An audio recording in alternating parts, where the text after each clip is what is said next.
Chris Evans dons the shield in this final installment before the Avengers movie next year. Set in the early 1940s, Evans portrays Steve Rogers, the typical 98-pound weakling from Brooklyn. He has a strong desire to enlist and join the war effort, but he keeps being classified 4F, which means that he's not physically capable of meeting the standards. After several attempts, he's recruited by Dr. Erskine, portrayed by Stanley Tucci, to join a special group of soldiers for a new super soldier experiment. Colonel Phillips, portrayed by Tommy Lee Jones, has a soldier in mind, but Dr. Erskine insists on Rogers because he exhibits bravery and devotion far above that of the other members of the unit. He's the guy you'd follow into battle. He's the guy you'd want to lead you, not because he's brave or courageous, but he's just a good man.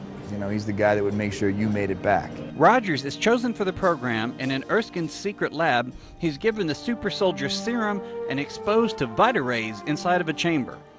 He emerges from the chamber at the highest peak of physical ability humanly possible. How'd you feel? Taller. This movie does great justice to the origin story presented by Marvel decades ago, along with keeping the period setting of 1942 in perspective as well. When the first time you see us, we're in a POW camp being taken up by Steve Rogers, and the way we look, and the hundreds and hundreds of extras dressed in what it would look like to be in a POW camp in World War II.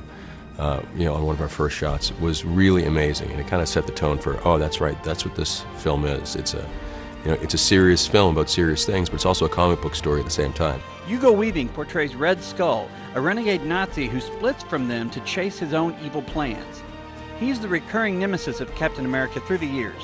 He had been working with this scientist, Erskine, that Stanley Tucci plays. He was developing this serum, and Schmidt takes the serum and injects himself, and then becomes Red Skull. The special effects in this movie are excellent, most notably the shrinking of Chris Evans into the weakling.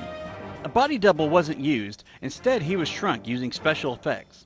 So before and after the treatment, what you're seeing is his actual body.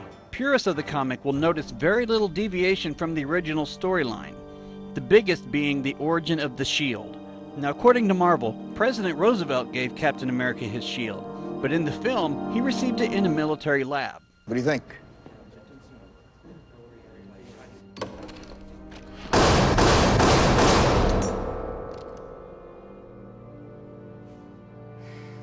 Yes, I think it works. So the stage is set for the Avengers movie next year. As for this one, it's good, and you can happily escape the heat by going to the theater and checking it out. I give Captain America 4 out of 5 tickets. For Fox Movie Night, I'm Mike Emery.